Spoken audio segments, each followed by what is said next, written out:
রাশিয়ার কুর্স্ক অঞ্চলে ইউক্রেনের হামলায় ৬ জন নিহত হয়েছে। কিয়েভে রুশ হামলার জবাবে পাল্টা হামলা চালানোর কথা জানিয়েছে ইউক্রেনীয় কর্মকর্তারা। স্থানীয় সময় শুক্রবার সন্ধ্যায় ইউক্রেনের হামলায় নিহত রুশ নাগরিকদের মধ্যে এক শিশুও রয়েছে। কিয়েভের হামলায় বেশ কয়েকজনকে হাসপাতালে পাঠানোর কথা উল্লেখ করে একটি স্কুল ও কয়েকটি আবাসিক ভবন ক্ষতিগ্রস্ত হওয়ার কথা জানিয়েছেন কুর্স্কের গভর্নর। এখনও অঞ্চলটির কিছু অংশ ইউক্রেনীয় সেনাদের দখলে রয়েছে।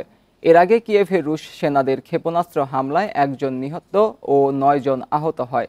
এতে আলবেনিয়া, আর্জেন্টিনা, ফিলিস্তিন ও পর্তুগাল সহ কয়েকটি দেশের কূটনৈতিক মিশন ক্ষতিগ্রস্ত হওয়ার দাবি করেছে ইউক্রেনের পররাষ্ট্র মন্ত্রণালয়।